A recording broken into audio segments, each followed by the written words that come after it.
Je rappelle que la prochaine campagne, c'est en juin. Vous avez vu les dates.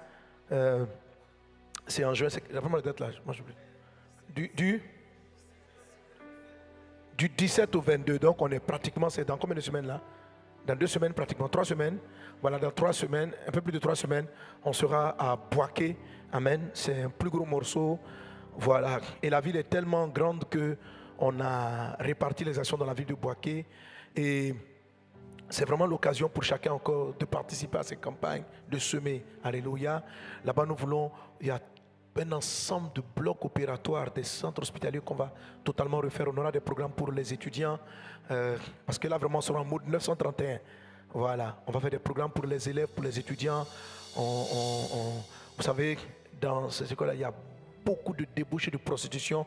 Les gens, les filles, pour pouvoir payer leurs études, voilà, sont obligés de se livrer. Donc, vraiment, on veut faire un travail très fort en milieu scolaire et estudiantin.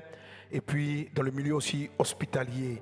Voilà, en plus des croisades, on veut traiter, on veut opérer gratuitement plus de 300 personnes. Vous voyez les interventions chirurgicales gratuites. La dernière fois, on a reçu des témoignages ici. Ce sont des vies sauvées, c'est-à-dire des gens qui n'ont pas du tout les moyens. Ils ne peuvent même pas avoir 1000 francs pour vivre.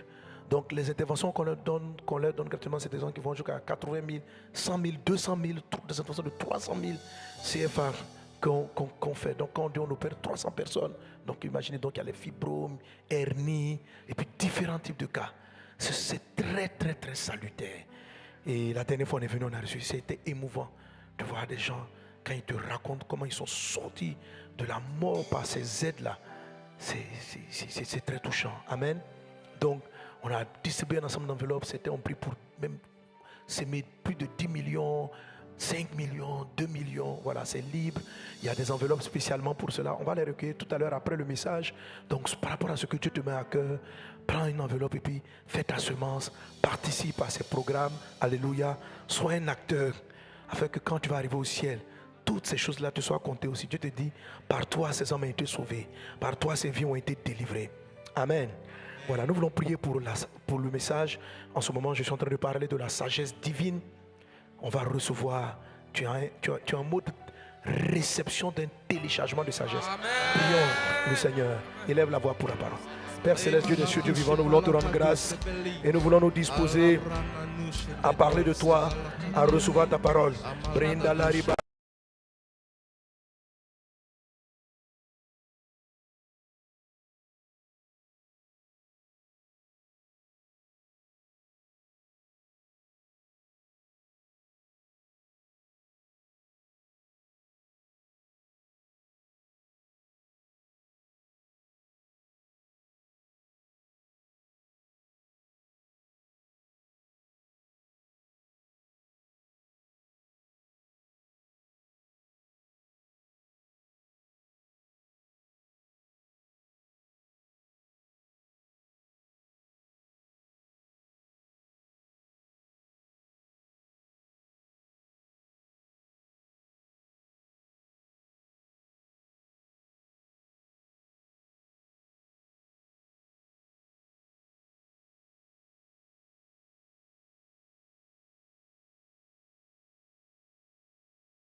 Alors,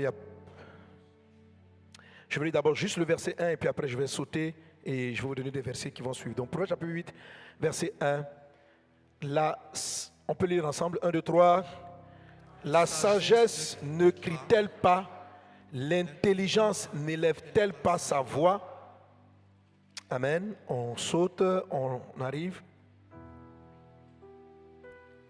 Verset 10. On y va. Préférez mes instructions à l'argent et la science à l'or le plus précieux. Amen. Donc la sagesse te dit elle-même, il faut me préférer, préfère mon message à l'argent. Et la science à l'or le plus précieux. Verset 11.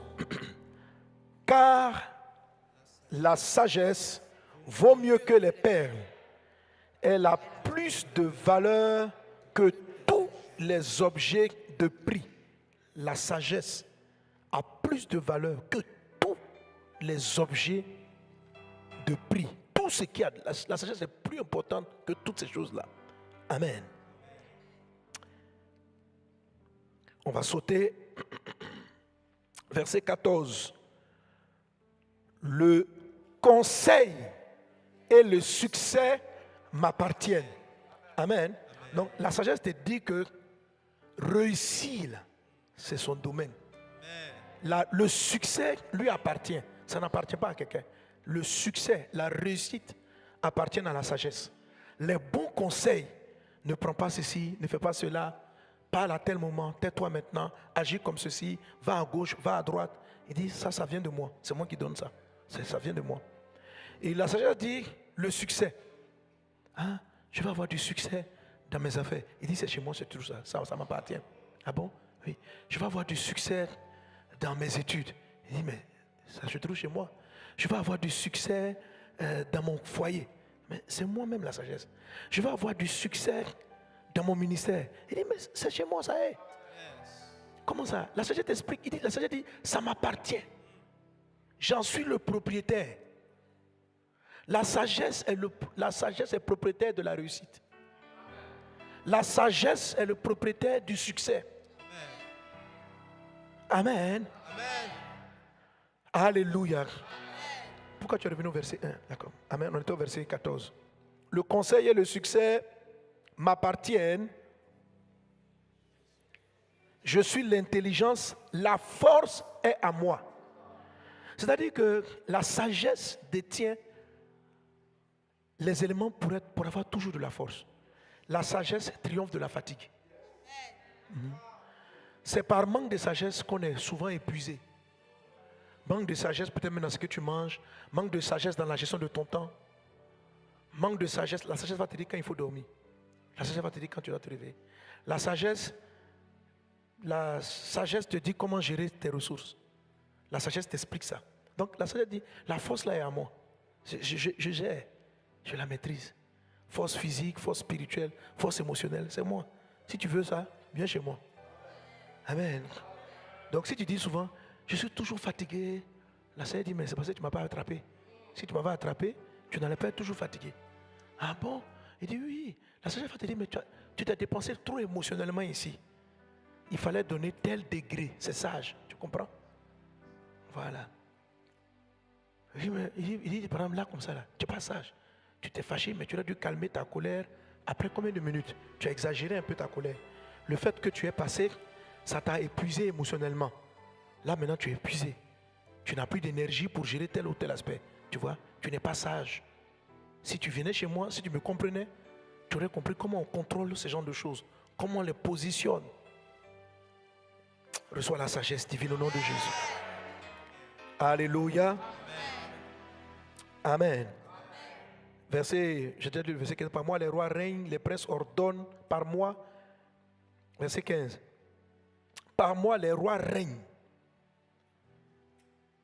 Quand tu vois un roi qui règne, qui contrôle, c'est que je suis là-bas. Les princes ordonnent ce qui est juste. Quand tu vois quelqu'un qui donne de bonnes instructions, c'est que je ne suis pas loin. C'est moi qui suis là-bas. Par moi gouvernent les chefs. Si tu vois quelqu'un qui est un chef et qui gouverne bien, il faut savoir que je suis dans le quartier. Par moi gouvernent les chefs, les grands. Il dit, tous ceux que tu vois qui sont grands sur la terre, il faut savoir que je ne suis pas loin. Je suis là-bas. Tous les juges de la terre.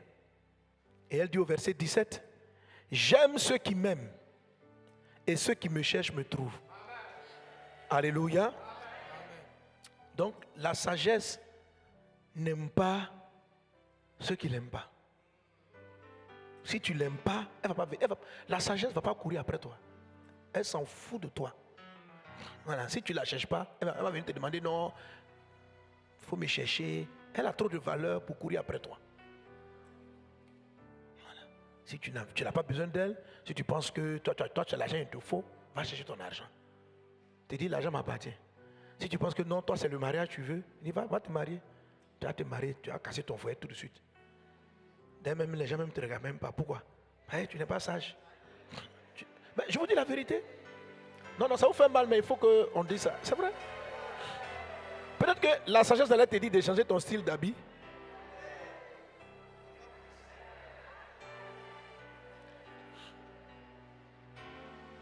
La sagesse t'habille. La sagesse est dans tout.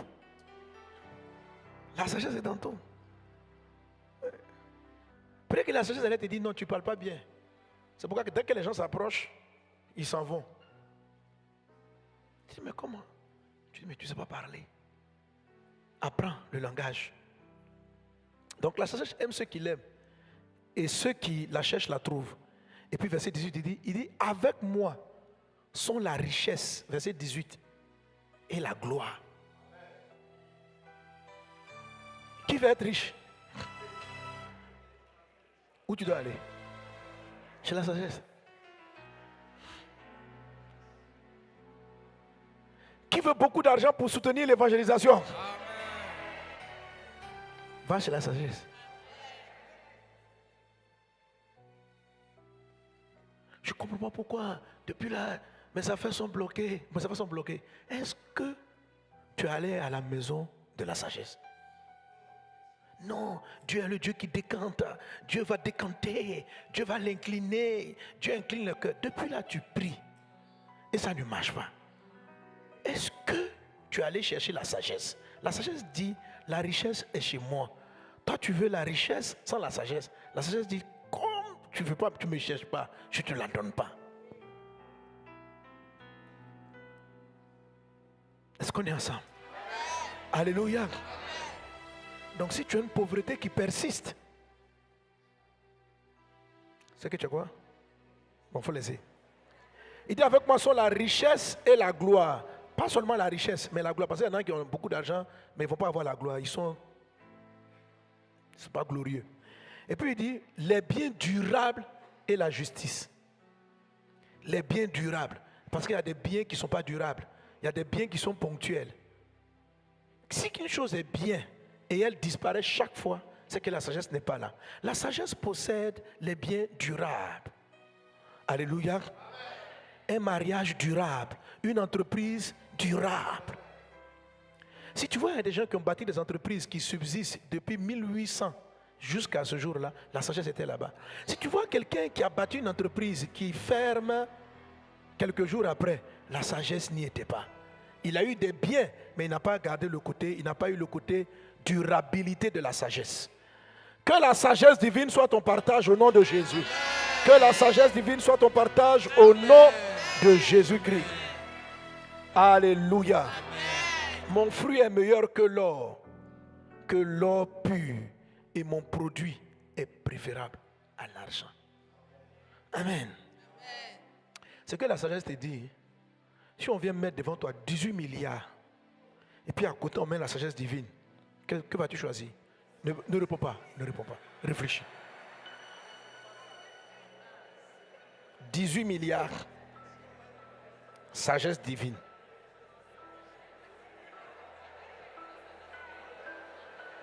Frère, 18.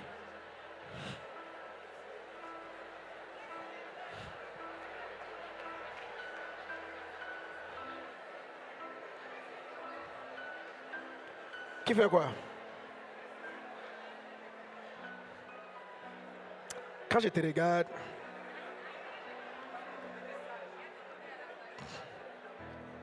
tu ressembles à quelqu'un qui va prendre les 18 milliards. Non, il y a quelqu'un qui dit, attends, je prends les 18 milliards et je me c'est la sagesse. Parce que peut-être que c'est sage même. Ou bien, peut-être que c'est sage de prendre les 18 milliards. Ou bien ce n'est pas sage. Non, ça dit dans le but d'avoir les deux. Maintenant, si la question est, tu as l'un ou l'autre, tu ne peux pas avoir les deux à la fois. Qu'est-ce que tu choisis? Frère, 18 milliards, 10 milliards.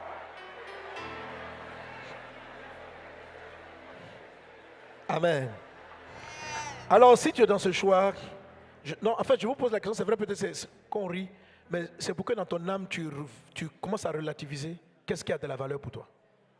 Parce que ce qui est plus important pour toi, c'est la chose que tu vas chercher. La sagesse dit qu'elle se dispose pour ceux qui la cherchent réellement et qui l'aiment plus que toutes ces choses-là. Si tu n'aimes pas la sagesse plus que l'argent, tu n'obtiendras même pas l'argent. Parce que la sagesse possède l'argent. On n'est pas sage parce qu'il y a d'autres choses vers lesquelles nous courons, qui sont des choses que la sagesse possède. Et nous courons après elles. Et même quand nous les obtenons, ces biens-là ne sont pas durables parce qu'on n'a pas obtenu la sagesse. Donc il arrive qu'on ait des biens, mais qui ne sont pas durables. Celui qui va prendre les 18 milliards ne saura pas les conserver. Vous comprenez? Vous savez que les statistiques montrent que la plupart des personnes qui gagnent à la loterie ne restent pas, ne conservent pas leurs biens. Ils ne gardent pas. Parce qu'ils ont eu l'argent par accident, mais ils n'avaient pas la sagesse pour gérer. Alléluia. C'est pourquoi il faut rechercher la sagesse. Alors notre premier sujet encore, n'oubliez pas qu'on est toujours dans le mode teach and pray. On va encore prier. Je veux que tu pries de tout ton cœur et que tu demandes à Dieu qu'à partir de maintenant, tu dois chercher la sagesse plus que tout. Tu l'as dit, Seigneur, éloigne de moi la distraction qui m'amène à chercher des choses passagères plus que ce qui est durable.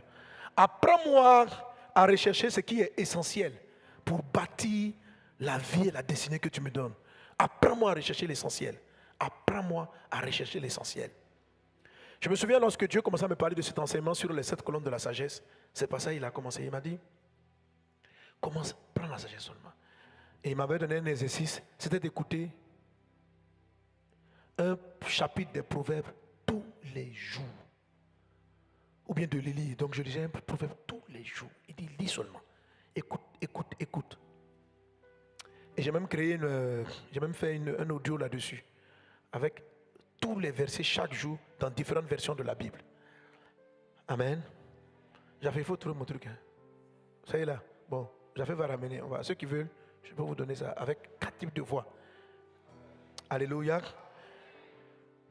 Bon, je rends ça gratuit. Voilà. On va mettre ça en ligne gratuitement. Amen. On va prier de tout notre cœur. En fait, je ne veux pas que tu pries pour demander la sagesse, mais je veux que tu pries pour la demander, en demandant la grâce de Dieu, de lui donner la valeur, la quête, la priorité dans tes recherches. C'est cette prière-là que tu fais. Que, Seigneur, étends ta main, fais en sorte que la sagesse devienne ma priorité en ce qui concerne bâtir. Qu'au lieu de chercher plus l'argent, que j'aspire plus à la sagesse. Prions le Seigneur Jésus-Christ pour un désir profond, une soif profonde de la sagesse divine. Au nom de Jésus. Brenda sakatarianta rababrada sorobradale. Braides glorianda rababrada sorobradaka. Rakatarianta rababrada slorianda rababu. Reda brada soro brada claria da rababa. Brenda brada santa la baba. La com écrit 2 points la sagesse. La com complète sur ton sujet la sagesse. Apprends-moi à rechercher l'essentiel ou bien la sagesse essentielle. Brenda brada so ou bien 2 points la sagesse. Brenda so kata. Rada brada soro brada larianta rababa sende. Roda brada so kata rianta rababa shenda la babu. Au nom de Jésus. Au nom de Jésus. Père, je prie à ce que dans cette église, dans cette maison, dans nos vies, nous entendons ces choses. Mais tu dis pourvu que nous les mettions en pratique. La pratique, c'est qu'après avoir lu ces versets, la sagesse devient pour nous une priorité. Oh Dieu, nous avons du zèle à aller au travail. Nous avons du zèle à réussir notre mariage. Mais tu nous dis d'avoir le zèle, plus de zèle pour la sagesse. Plus de zèle pour la sagesse. Qu'il en soit ainsi. Que ce zèle-là, que cette détermination soit notre partage au nom puissant de Jésus. Qui est la soif de la sagesse. Au nom de Jésus. Quelqu'un donne un bon amen. Amen. Alléluia. Amen. On peut se rasseoir. Acclame Jésus. Alors maintenant, tout le monde la désire. Et même ça fait partie des éléments de la colonne. On va bénir le Seigneur pour les chants que vous avez oubliés. Amen. On va garder une équipe réduite pour le teach and pray. Alléluia. Alors quand vous continuez Proverbe chapitre 8 et que vous arrivez au Proverbe chapitre 9, donc tout le chapitre 8 nous présente la sagesse. Dans le chapitre 8, vous allez voir que la sagesse se décrit ici, elle va commencer à se présenter. Elle va décrire où elle est et à quel moment Dieu l'a utilisée. Amen. Par exemple, au verset 22, il est dit « L'Éternel m'a créé la première de ses œuvres, avant ses œuvres les plus anciennes. » Verset 23, « J'ai été établi depuis l'éternité, dès le commencement, avant l'origine de la terre. Je fis enfanter quand il n'y avait point d'abîme. » Notez bien ces expressions-là, l'abîme et autres. « Point de source chargée d'eau. Avant que les montagnes soient affermies, avant que les collines existent, je fus enfanté. Il n'avait encore fait ni la terre, ni les campagnes, ni le premier atome de la poussière du monde. Lorsqu'il posa les cieux, j'étais là. Lorsqu'il traça un cercle à la surface de l'abîme, lorsqu'il fixa les nuages en haut et que les sources de l'abîme jaillirent avec force, lorsqu'il donnait une limite à la mer pour que les eaux n'en franchissent pas les bords, lorsqu'il posa les fondements de la terre. J'étais à l'œuvre auprès de lui, je faisais tous les jours ses délices, jouant sans cesse en sa présence, jouant sur le globe de sa terre. Alléluia. Parenthèse avec ce passage. Amen. Voilà, ce sont des versets qui montrent que depuis longtemps, la Bible avait dit que la terre était un globe. Ok? Voilà, parce que les gens pensent que c'est... Comment s'appelle le gars qu'on dit... Les scientifiques disent que c'est lui qui a trouvé que... C'est pas Copernic, je ne sais plus. Bon, vous avez oublié vos cours. C'est pas grave. C'est Galilée, tu es sûr. Que la terre était ronde. Donc on dit, oh, on a découvert que la terre était ronde. Les gens disaient que la terre était plate. La Bible dit, Proverbe là, c'est écrit avant. Galilée, c'est une affaire de 1700-1800. Voilà, le livre de Proverbe. Amen. Il dit que que Dieu ait tracé le cercle. D'abord, sur l'abîme. Le cercle de la terre. Et puis il dit, j'étais avec lui, je jouais sur le globe. Donc il définit déjà la terre, il dit, jouant sur le globe de sa terre et trouvant mon bonheur parmi les fils de l'homme. Donc déjà, depuis cette époque, la Bible avait décrit que la terre était un globe et non pas une surface plane. Est-ce qu'on est ensemble? Amen. Quelqu'un donne un bon amen. Amen. Alors il décrit la sagesse et il arrive au chapitre 9, verset 1 pour dire ceci.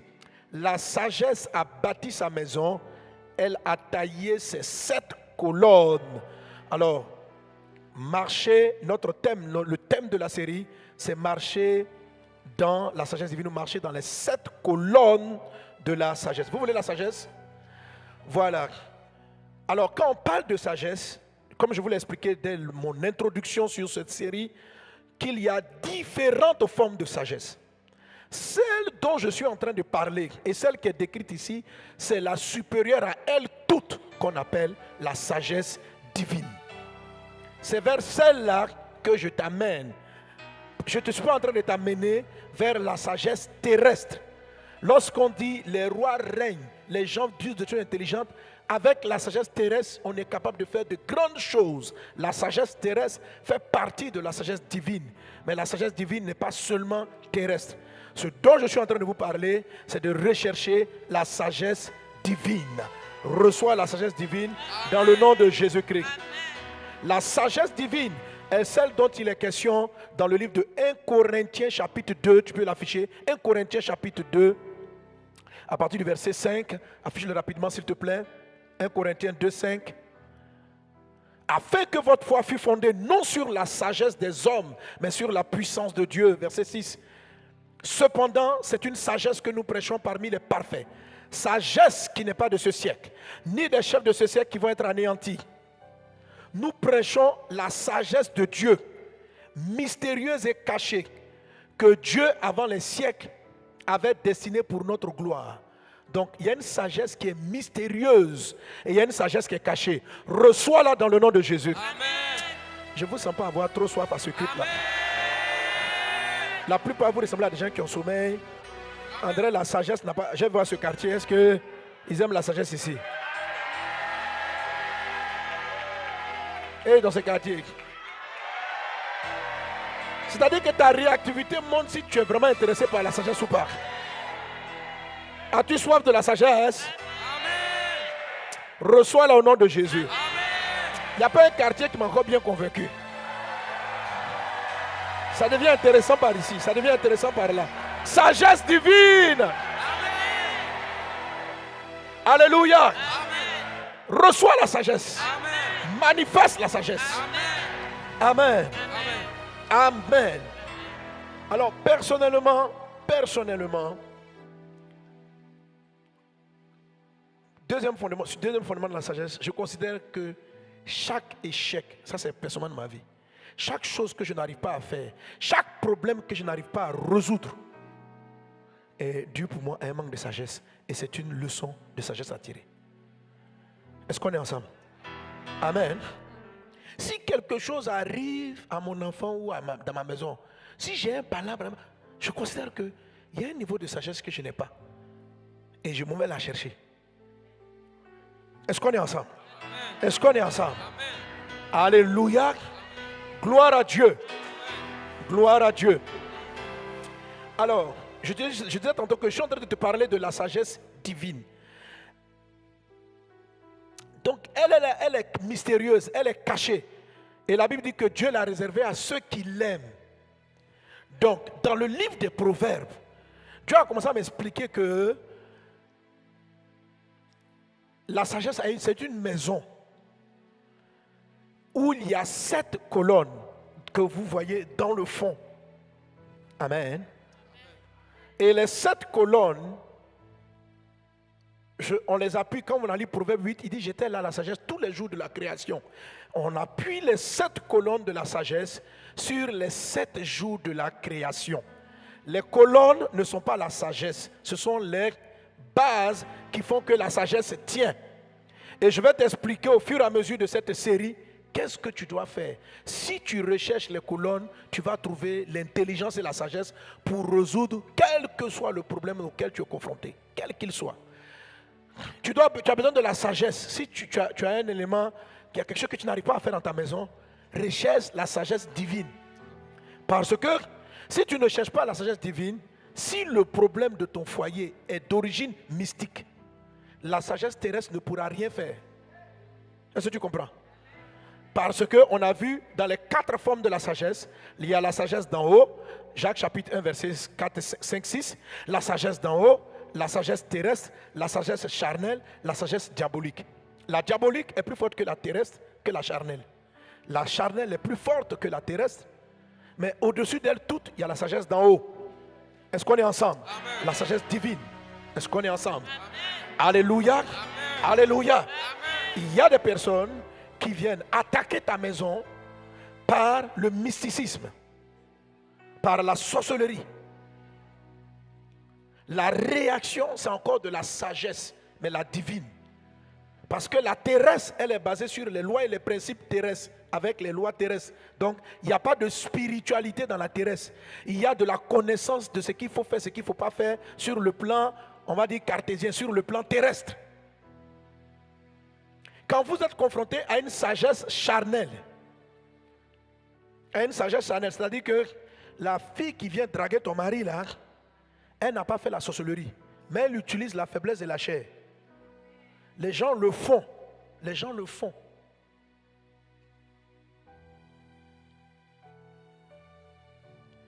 Je sais que par exemple, j'ai vu dans des trucs pour avoir des marchés ou pour toucher des personnalités, les gens les étudient pour voir quelles sont les faiblesses. Et on dit que lui là, il aime, il ne peut pas tenir devant les femmes. Ok. Parce que dans le monde là, tout le monde a 2 ou 3 faiblesses charnelles. Il y a des gens, ils ne peuvent pas tenir devant le chocolat. Il y en a d'autres, ils ne peuvent pas tenir devant la drogue. Il y en a d'autres, c'est charnel.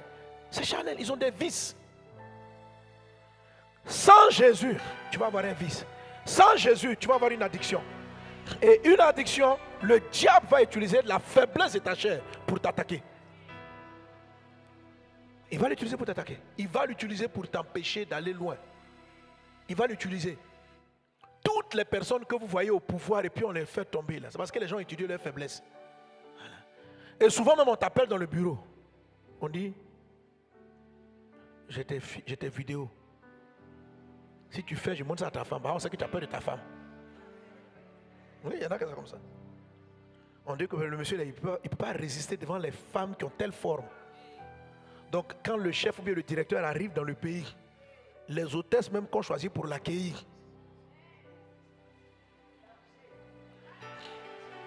tout ça c'est de la réflexion analytique de ta faiblesse charnelle. Ce n'est pas la sagesse ici, ce n'est pas la terrestre.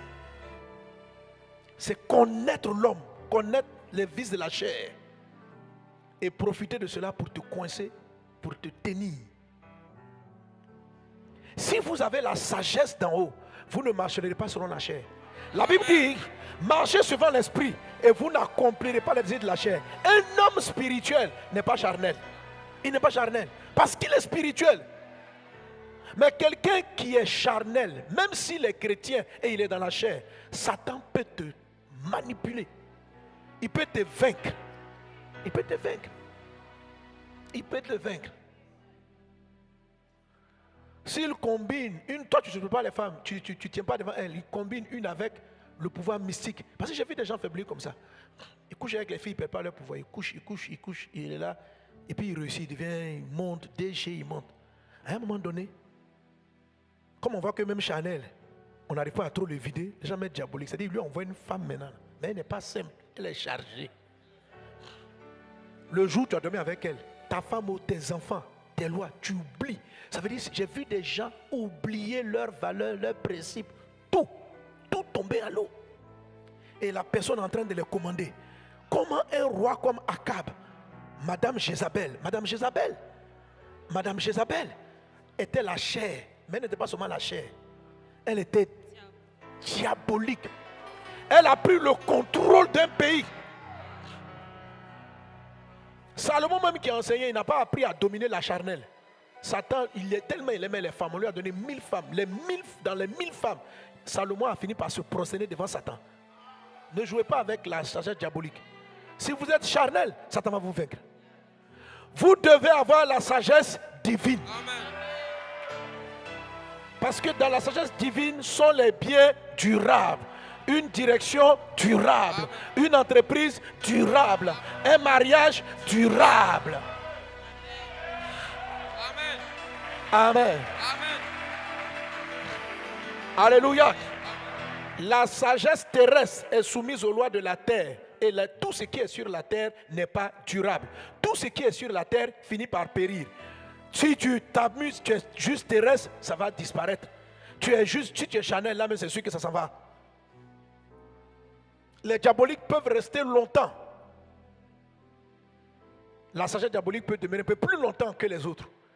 Mais celle qui est éternelle, c'est la sagesse divine. Amen. Une église qui ne reste pas longtemps n'est pas basée sur la sagesse divine. Et à un moment donné, le pasteur ou les leaders n'ont pas cherché la divine. Ils ont commencé par l'esprit et ils ont fini soit par la chair ou ils se sont liés aux lois terrestres. Est-ce que quelqu'un est avec moi? Alléluia. Alors la sagesse, la sagesse divine, pas la sagesse terrestre, la sagesse divine. Mais même toutes les sagesses même ont 7 colonnes. Mais la divine, on va parler de la sagesse divine. La Bible dit elle a 7 colonnes, ça veut dire des piliers. Des piliers, c'est-à-dire c'est une connexion entre ce qui est élevé et ce qui est en dessous. Donc un pilier, c'est une forme de connexion entre vous et Dieu. Les colonnes de la sagesse diabolique, ce sont les diaboliques, ils sont en connexion entre la terre et les démons. Nous qui marchons avec Dieu, nous créons 7 colonnes qui sont en connexion entre la terre, nous qui sommes sur la terre et Dieu qui est dans le ciel. Que les colonnes soient bâties dans ta vie dans le nom de Jésus-Christ. Alléluia. Alléluia. Et je veux que vous ne vous contentiez pas d'une seule colonne. Si vous aviez qu'une seule colonne, ce n'est pas encore la divine. Votre maison n'est pas bien bâtie. Je voudrais qu'on prie le Seigneur Jésus. Et tu vas prier. Voici les 7 colonnes, c'est les 7 jours de la création. On peut leur donner plusieurs noms. La première, c'est la centrale, qu'on appelle la lumière. Premier jour, Dieu dit que la lumière soit.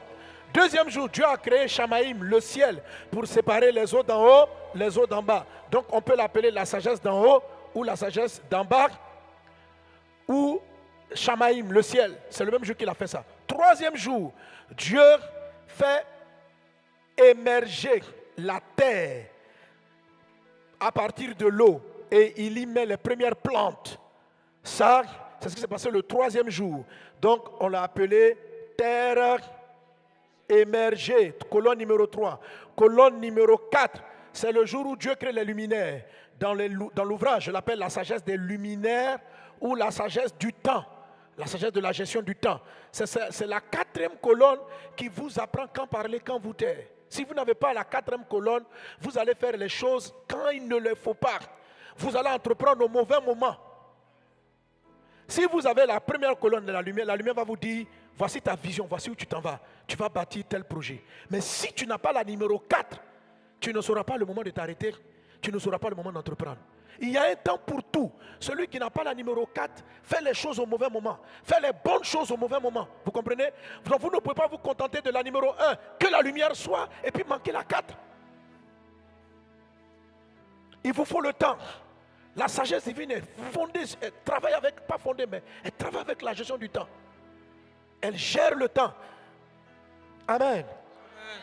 Le 5e jour, Dieu crée les poissons, c'est de la symbolique très puissante. Dieu crée les poissons et Dieu crée les oiseaux.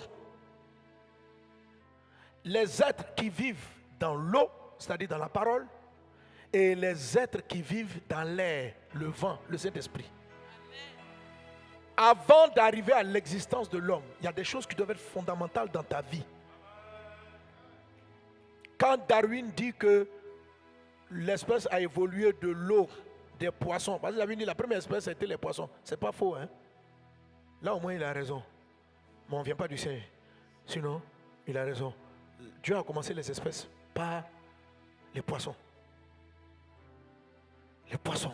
Et ça a un sens. Mais je ne suis pas encore arrivé là-bas. Amen. Ça a un sens. Alléluia.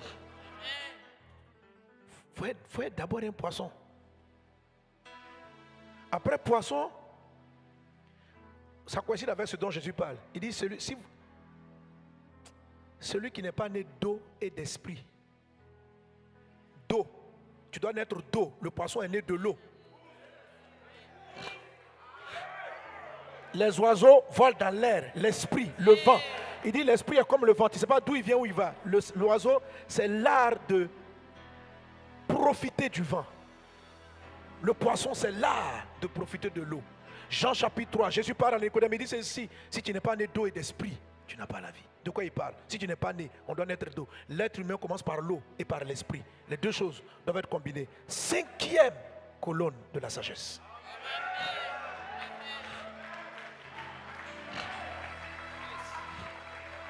Sixième colonne de la sagesse. Ce jour, le jour numéro 6, Dieu crée l'espèce humaine. Dieu crée l'espèce humaine, mais il commence d'abord par l'espèce animale. Dieu commence par les animaux, il finit par l'homme. Le 6e jour de la création. C'est quoi le terrestre? C'est les animaux qui apprennent à contrôler, à comprendre les lois de la terre. On part de la terre vers l'humain. On va arriver là-bas. Et le 7e jour, aujourd'hui, je vais insister sur le 7e jour. Dieu se repose. La 7e colonne, c'est le repos. Je veux que tu pries et que tu dises à Dieu, Seigneur, que ces 7 colonnes-là soient en moi. Dans tout ce que je vais faire. Que je les comprenne pendant cette série d'enseignements et que je les applique. Il faut que tu les appliques. Ça s'applique au quotidien, ça s'applique dans ton foyer, ça s'applique dans tes entreprises. Les 7 colonnes sont là partout. Je vais te montrer comment on les utilise. Prie le Seigneur, parle à Dieu, mais dis à Dieu, bâtis en moi les 7 colonnes de la sagesse. Brenda sokatarianda rababrada soro brada laribaralaze. Rokatarianda rabasoro brada larianda rababa. Shabraya katarianda rababebe sita lababo. Redeglarianda rababa. Que les 7 colonnes de la sagesse sont en partage.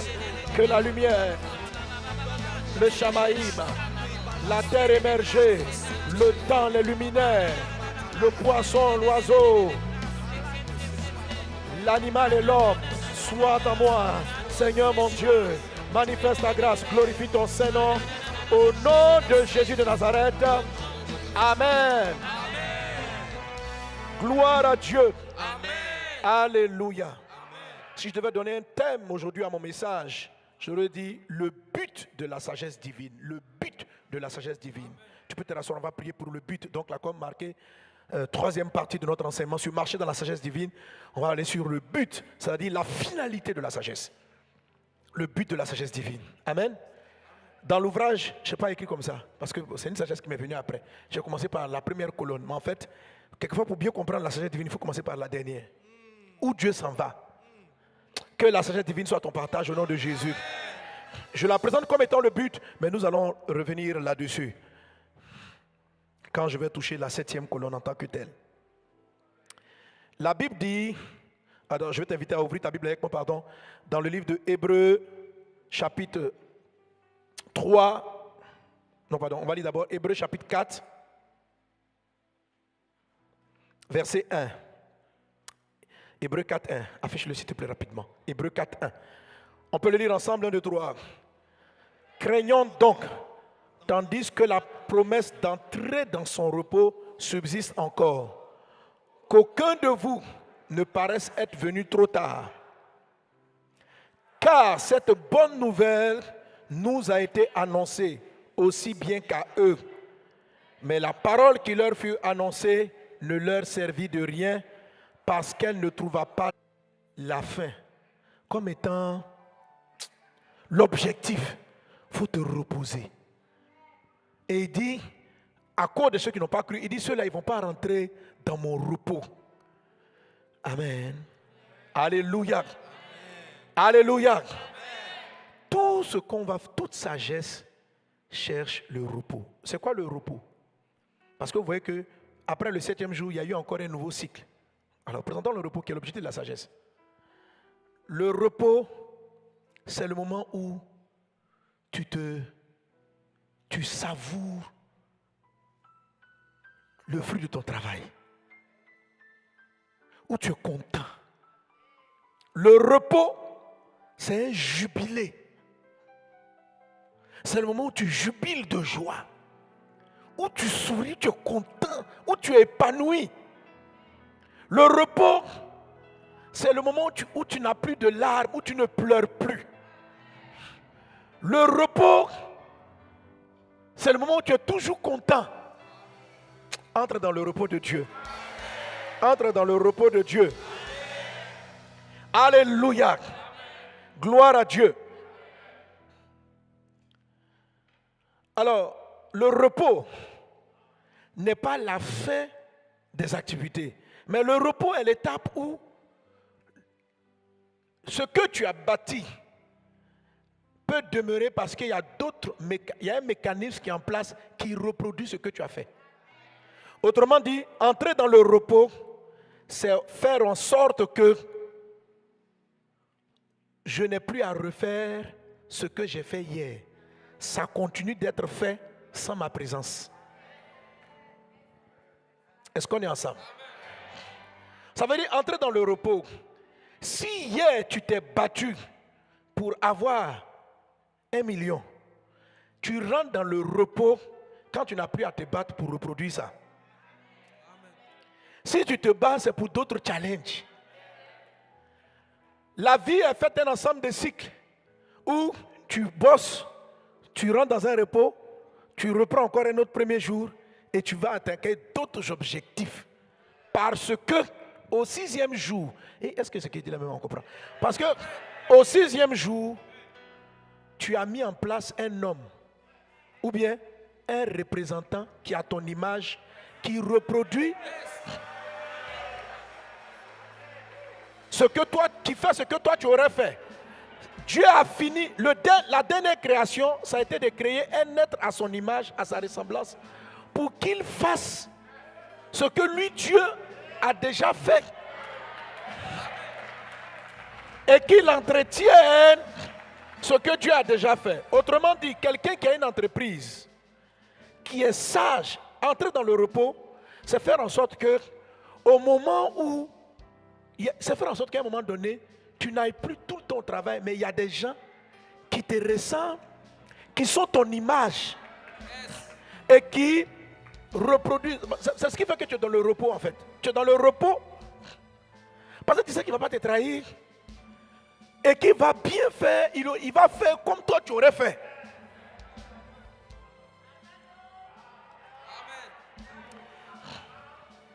Est-ce qu'on est ensemble? Est-ce qu'on est ensemble? Alléluia. Gloire à Dieu. Alors, ça veut dire quoi? Que quand tu travailles, si ce que tu fais là, tu ne peux pas avoir de remplaçant dans la suite et la chose ne peut pas te reposer après, c'est que tout ce que là, tu travailles sans sagesse. Travailler avec sagesse, c'est travailler dans le but de se reposer.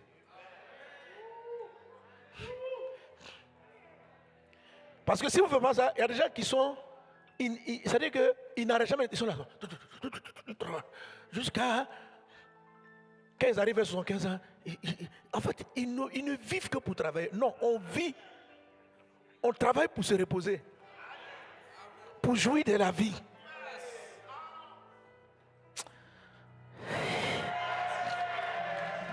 Alléluia. Amen.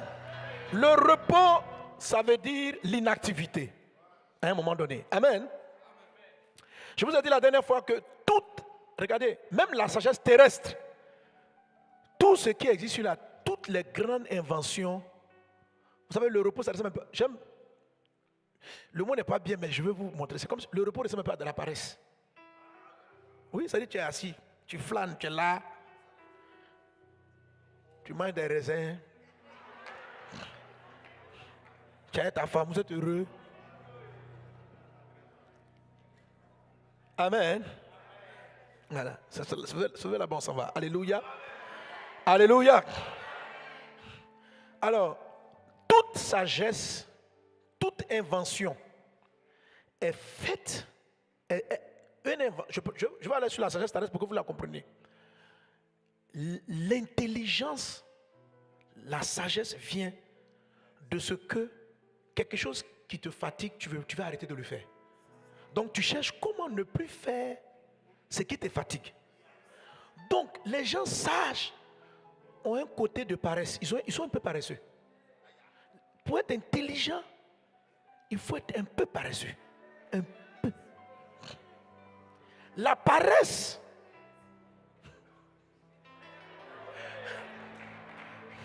Alors, je vais vous expliquer ça une fois. Je le dis encore. Ok? Allez, ma maman venait un matin. On apprenait à laver les affaires. Il n'y a pas de machine à laver. Donc, on lavait à la main. Et puis, on lavait les assiettes à la main. Et quand on voulait laver, on avait l'habitude de prendre un tabouret, de s'asseoir et de faire la vaisselle et de faire la lessive. Et tanti ou maman arrive, ou la grand-mère, lève-toi, paresseux. Il faut te tenir comme ça. Laver.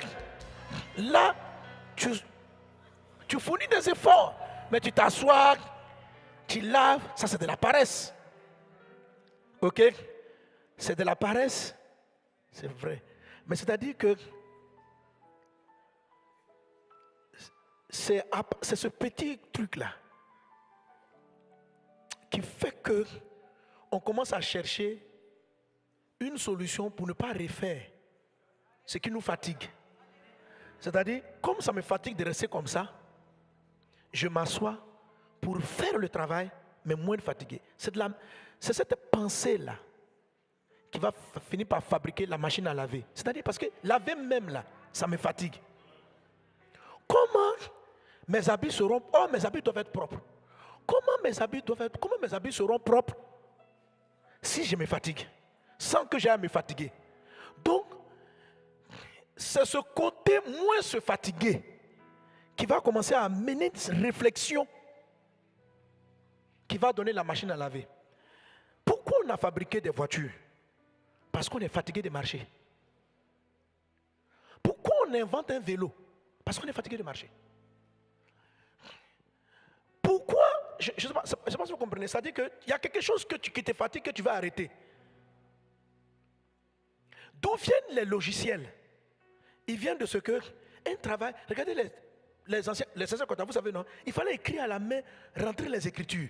Quelqu'un dit, mais comment on peut faire ça automatiquement? Et il commence à réfléchir. Ça a commencé à donner d'abord la mécanisation. Ça va donner l'écriture de logiciels. Parce que l'objectif, c'est d'arriver au repos. Ne plus refaire. Pour pouvoir mettre son énergie sur d'autres nouveaux défis. Parce que passer toute ta journée à laver les habits, c'est une perte de temps. Donc, si tu peux mécaniser, or il faut que tu sois propre. Pour pouvoir te concentrer sur autre chose. Donc, c'est une forme de repos. Le jour où tu arrêtes de venir mettre ta main dans la machine pour laver et qu'il y a quelque chose qui fait à ta place, tu te reposes du lavage manuel des habits. Tu te reposes. Est-ce que quelqu'un comprend la 7e colonne? On était dans les voitures, on conduisait avec les vitesses. Quelqu'un a réfléchi parce qu'il a compris que il y a des fois on rate. Tu peux rater, tu dois aller en première, tu reviens en deuxième. Il y a quelqu'un qui a commencé à analyser, qui dit mais comment ne plus rater les vitesses? Il a réfléchi et il a créé la boîte automatique. C'est de la sagesse. C'est de la sagesse. Mais d'où elle vient? C'est parce que quelqu'un a vu un effort qu'on devait cesser. Et le fait qu'il ait fait arrêter cet effort fait qu'aujourd'hui, les voitures automatiques sont en train de prendre le dessus sur les voitures manuelles. Ok? Parce qu'il avait envie de libérer son autre main pour pouvoir grignoter en conduisant. Et puis, ta main là, son démarrage en côte, démarrage en côte. Tu rates le démarrage en côte, tu cognes la voiture de l'arrière. Il y a un gars, on dit non. Vous qui conduisez les automatiques, vous n'avez pas conduit ça. Vous n'avez pas connu cette... Pour avoir le permis, bon, même maintenant on étudie encore. Hein, au permis, on fait manuel, non? Bientôt ça va disparaître. Hein, manuel va disparaître. C'est les Occidentaux, les Français, Européens, ils ont dit, ils veulent manuel. Aux États-Unis, au Canada, ils ont fini ça. Voilà. Mais moi-même, j'aime les manuels. Mais c'est risqué, tu vois, tu es là. On t'apprend, démarrage en côte. Tu mets en première. Tu dois jouer entre l'embrayage et l'accélération. Si tu as raté, tu recules. Et tu t'entraînes. Il y a un gars qui, lui, il est paresseux. Il a trouvé que ça fait trop souffrir. Ça fait trop souffrir. Et son cerveau s'est mis à tourner. Et ça a donné une mécanique. Est-ce que quelqu'un me comprend? Ça, c'est sur le plan terrestre. La sagesse est bâtie pour aller se reposer. C'est-à-dire que tout ce qu'on fait avant, c'est pour pouvoir aller se reposer. C'est pour pouvoir ne plus faire la même chose, mais de créer un système qui fait la chose encore. Parce que la chose est importante. Donc, Dieu, pour se reposer, crée un homme capable d'entretenir tout ce qu'il a fait. Pour ne plus que lui l'arrive, pour qu'il se concentre sur autre chose. La Bible dit Dieu continue de travailler, donc Dieu n'a pas arrêté de travailler. Dieu travaille jusqu'à présent. Sauf que il ne fabrique plus d'arbres. Le jour où il a fabriqué un arbre, il a mis Dieu a dit que les arbres soient. Quand Dieu a fini là, Dieu a mis le pépin là-dedans qui recrée un autre arbre. Dieu ne vient pas appeler 2 fois les arbres. Dieu n'a pas envie tous les jours de venir. Dieu ne veut pas appeler tous les jours que les arbres poussent, que les arbres naissent. Notre papa aime le repos. Il dit, comment faire en sorte, si je fabrique un arbre qui donne son fruit, qu'est-ce que je dois faire pour ne plus venir le planter à nouveau? Je vais mettre dans son fruit un élément reproducteur qui va permettre de se reproduire. Sinon, tous les jours, je vais venir là. que la terre produise des arbres, que la terre produise.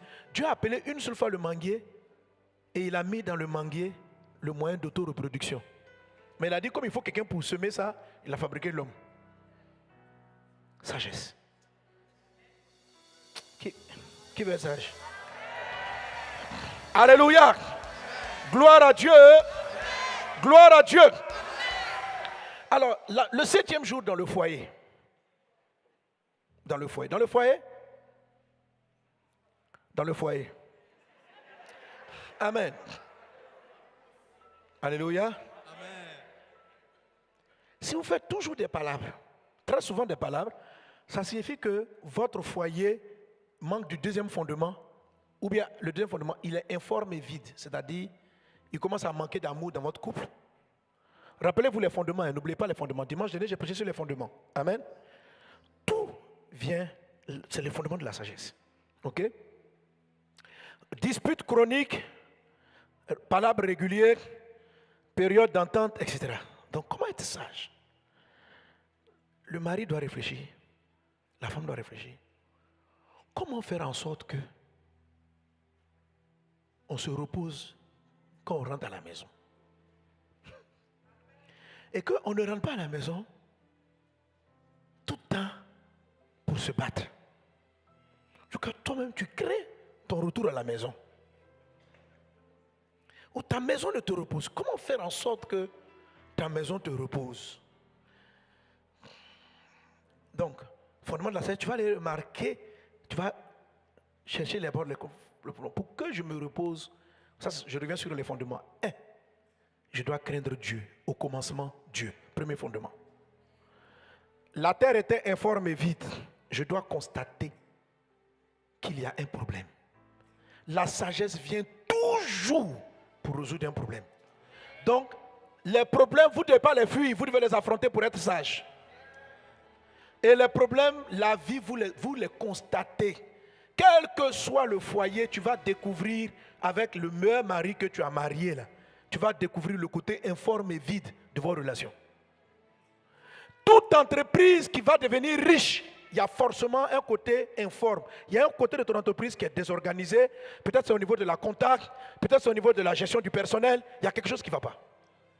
La chose qui ne va pas est un fondement de la sagesse. Dieu a créé les cieux et la terre, mais la terre avait un problème. Elle était informe, elle n'avait pas de forme et elle était vide. Il y avait du manquement.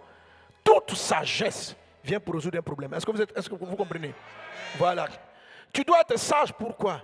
Parce que tu n'as pas de forme. Tu ne sais pas, quand tu vas au travail, tu es à la maison, tu tournes en rond. Et puis tes poches sont vides, informes et galères. Tout ça. Alléluia. Vous devez, le manque, le vide de la création, c'est ce qui n'est pas là. C'est ce qui aurait dû être là, mais qui n'est pas là. Dieu dit il y a un vide. Un vide, ça veut dire il y a un manque. Je manque d'affection, c'est qu'il faut de la sagesse.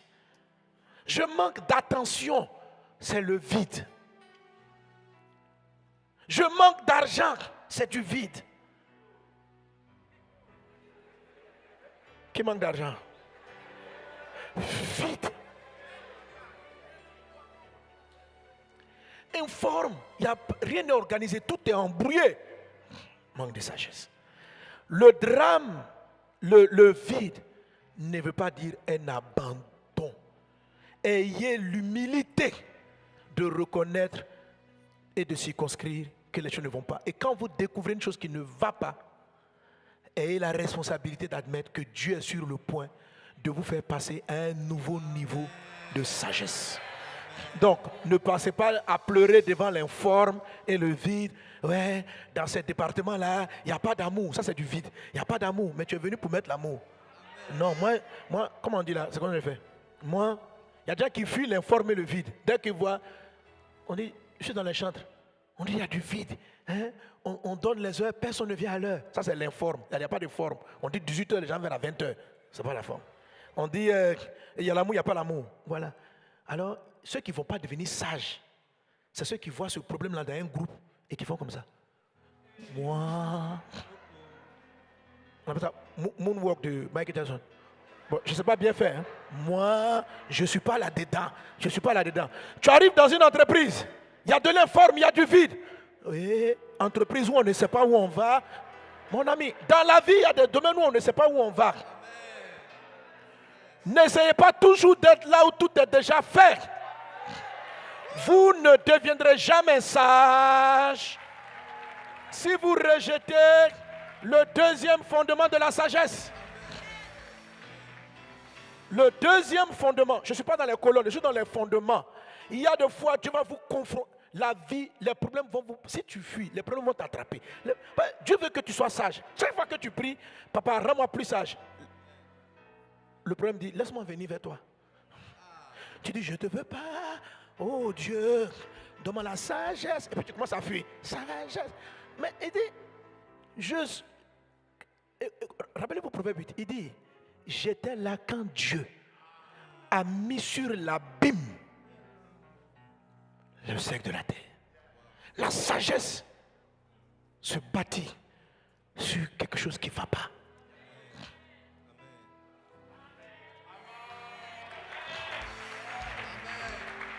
Alléluia. Excusez-moi, hein. Ça, c'est la quête du repos et la fuite des problèmes. La fuite des problèmes et le manque de quête du repos. Et c'est une des choses qui a fait la différence entre l'Occident et l'Afrique. J'ai une mentalité, cherche à résoudre les problèmes. À la limite, mais ils ont cherché le problème. Ils regardent l'eau. Ils disent, et si je respirais sous l'eau? On dit, mais qui t'a envoyé là-bas? Un Africain aurait dit, mais toi-même.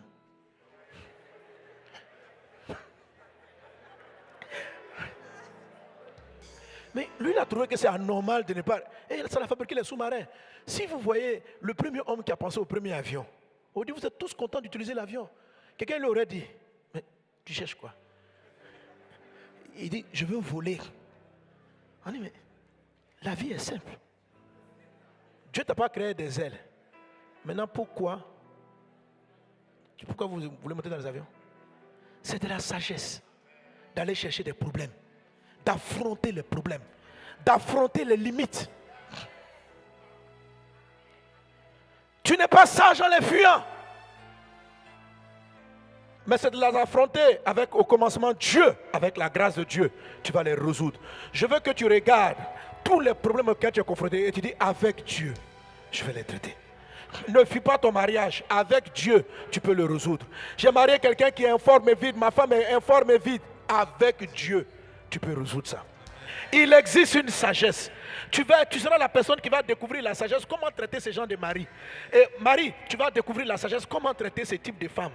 C'est parce que tu as fui. Toi, tu passes ton temps à fuir. C'est pourquoi tu n'as pas la sagesse. Tu fuis. Tu as fui. Maintenant, tu as combien de divorces? Mais tu fuis. Dans la vie, tu fuis.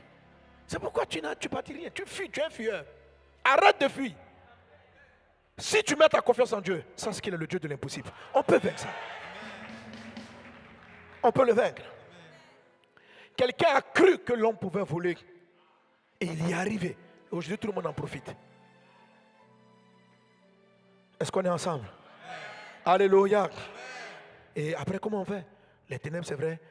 Les eaux, on va les traiter après quand on va parler de la deuxième colonne de la sagesse. Mais là, en ce moment, dans le livre, on va, en tout cas, on finit la deuxième colonne dans l'ouvrage, on va attaquer la troisième colonne. Alléluia. Que la faveur de Dieu soit avec toi. Que la grâce de Dieu soit avec toi. Amen. Sois sage. Sois sage.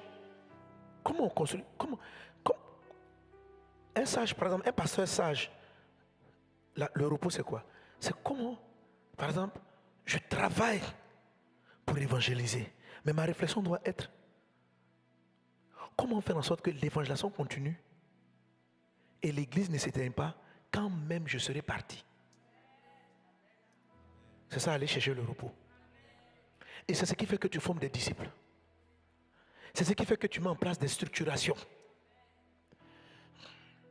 Si je dois contrôler tout le temps la gestion des finances, c'est du travail.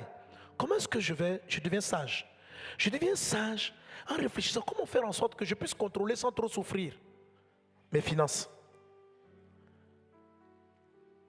C'est juste un ensemble de questions que vous posez à Dieu, et il y en a 7 grandes qui forment les 7 colonnes. Il y en a 7 grandes qui forment les 7 colonnes. Mais elles toutes vont pour aboutir au repos. Ne plus refaire. Et puis jouir de mon travail précédent. Est-ce qu'on est ensemble? C'est pour ça que quelqu'un, quand il va à la retraite de l'administration, qui tremble, il n'a pas été sage. Il n'a pas travaillé avec sagesse. Parce qu'il n'a pas pensé au repos. Maintenant, le repos, ce n'est pas prendre une maison de retraite. Parce qu'une maison de retraite, ça ne peut pas perdurer après toi. Tes enfants vont se battre pour l'avoir. C'est une source de problème dans l'avenir. Donc, il ne faut pas aller à la retraite. Dieu n'est pas à la retraite. Dans le royaume de Dieu, il n'y a pas de retraite. Ok? C'est la sagesse Chanel et Thérèse qui veulent te jeter là. C'est eux qui parlent de la retraite. Abraham n'est pas allé à la retraite. Moïse n'est pas allé à la retraite. Ils servent dans une autre dimension. On passe toujours à un autre niveau de service où les précédentes œuvres qu'ils ont faites, ils sont au repos par rapport à ce qu'ils ont fait. Moïse pouvait se reposer parce qu'il avait Josué. Quelqu'un comme Élisée, il n'a pas eu de disciples. Ce n'est pas vraiment du repos. Si vous ne visez pas le 7e jour, le repos, vous allez constamment refaire les mêmes erreurs, les mêmes choses, les mêmes combats. Or, si vous commencez à poser les bonnes questions à Dieu, hier je me suis battu avec mon conjoint pour tel problème. Il ne faut plus que ça arrive. Qu'est-ce qu'on doit faire pour ne plus que ça se produise? Hier, je me suis retrouvé dans le manque affectif. Qu'est-ce que j'ai fait? Quand ma femme était attachée à moi, là, qu'est-ce que je faisais? Qu'est-ce que j'ai perdu? C'est un ensemble de questions qu'on se pose. Mais il ne faut pas se poser. C'est ce qui fait maintenant la différence avec la colonne. La sagesse charnelle et terrestre, elle pose la question à la terre. Les colonnes partent de la terre. Elles ne négligent pas la terre, mais elles demandent à Dieu qui, même quand la terre est limitée, il a un accès à autre chose. Donc, je ne vais pas chercher le repos seulement selon les lois terrestres, mais je vais poser la question à Dieu. Papa, mon Père qui est dans le ciel, comment je fais? Mais tu vas me donner une réponse. Ne cherchez pas juste l'argent. Non. Tu ne vas pas passer toute ta vie en train de chaque fois de prier. Père, oh Jésus, le loyer. Tu n'es pas fatigué. Il faut te reposer. Alors, comment se reposer? Seigneur, aujourd'hui, je t'ai prié pour 1 million. Comment je peux faire pour ne plus prier pour 1 million? Maintenant, mon prochain sujet de prière, ça sera 1 milliard. Tu comprends, non? Voilà. Quand tout, ça fait 20 ans, 10 ans, ton sujet de prière n'a pas changé. Tu n'es pas au repos. Tu dois te reposer, finir un cycle et passer à un autre. La vie, on atteint un 7e jour. On boucle les précédentes souffrances. Et puis, on attaque avec joie de nouveaux défis. Mais quand on comprend le cycle, ça fonctionne comme ça. Toujours. Et chaque début de cycle, quel que soit le problème, je dis un mot sur la première colonne, tout commence toujours par que la lumière soit. Ça veut dire, Dieu, éclaire-moi. Ça ne va pas dans ma maison. Papa, que la lumière soit. Amen. Amen. Éclaire-moi. Ne demandez pas l'argent. Demandez l'éclairage. Ne demandez pas, quand il y a des complications, commencez par le premier jour. Toujours. Le repos, c'est pour vous dire où on s'en va en fait. C'est pour vous expliquer tout ce qui va se passer, tout le sens des autres colonnes. Parce qu'elles toutes sont faites pour qu'à l'issue, il y ait du repos. Alléluia. Amen. Alléluia. Amen. Amen.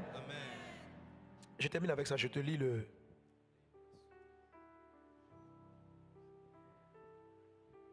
le jour...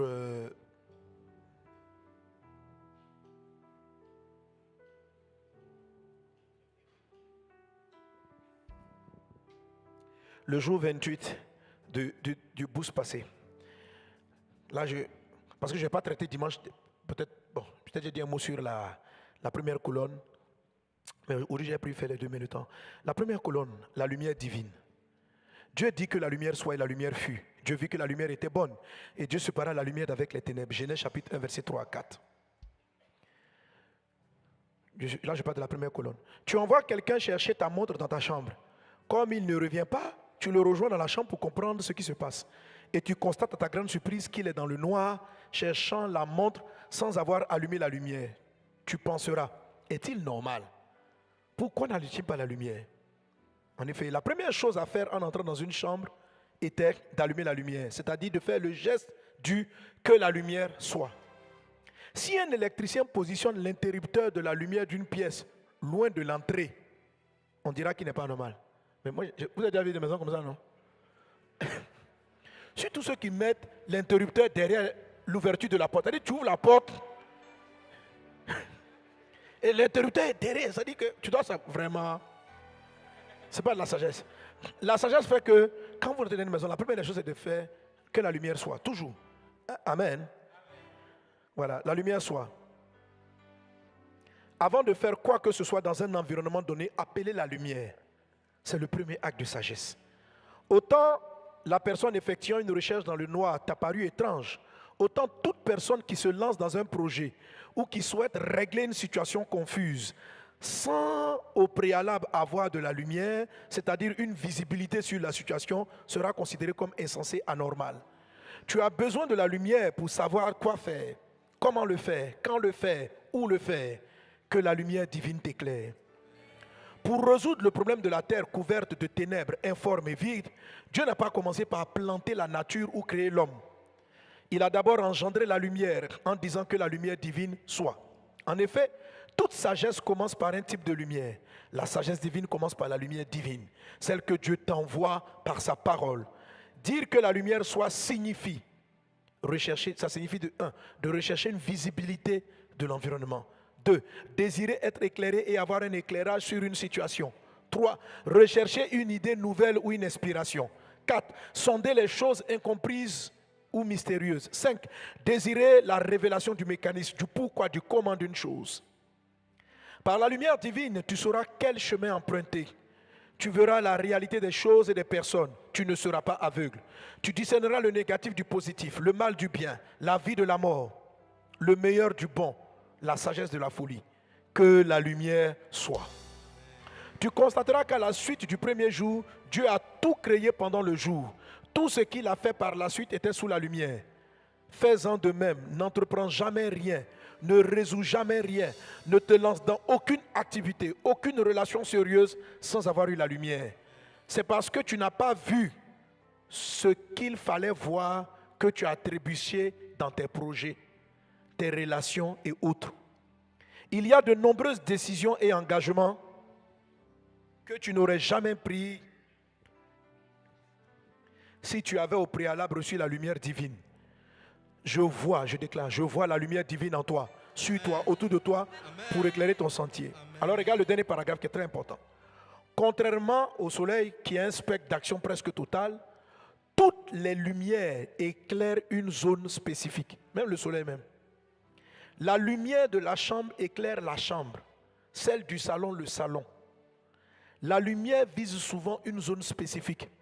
Aussi, tu peux avoir de la lumière dans tes activités et ne pas l'avoir dans ta vie conjugale.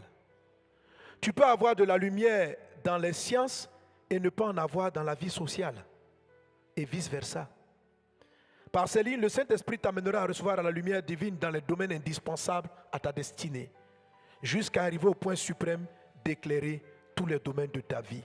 Proverbe 4, 18. Que Dieu vous bénisse abondamment. Que la sagesse divine soit ton partage. Alors tu vas prier par rapport à ce que tu as reçu. Dieu t'a dit, tu vois, je sais aujourd'hui ce que tu as voulu t'attirer ton attention, parce que ne pensez pas que vous êtes en retard. Quand j'ai touché le 4e colonne, on va faire le rattrapage du temps.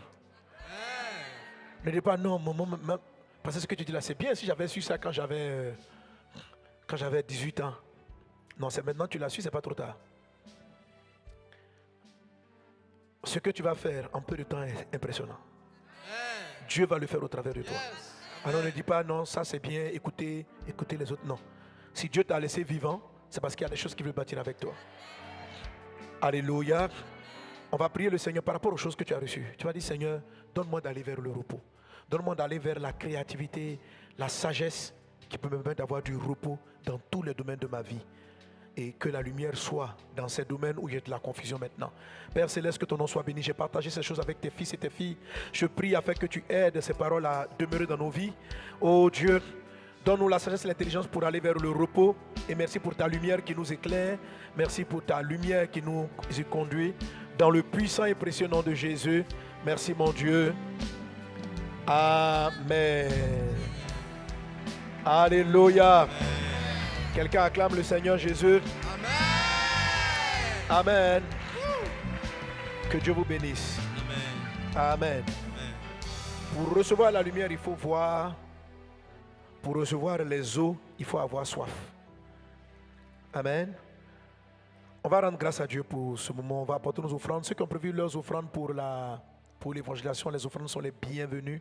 Qui a été béni par la parole? Vous êtes calme, vous êtes devenu très ou bien quoi? Tu es béni au nom de Jésus. On continue dimanche prochain. Amen. Amen. Voilà, aujourd'hui j'ai touché à peu près 2 colonnes, plus des fondements. Donc, rends grâce à Dieu, sème dans la parole, recherche la sagesse, fais une offrande par rapport à cela. Ensemble, apportons nos offrandes au Seigneur. Les paniers vont passer pendant que nous suivons les good news.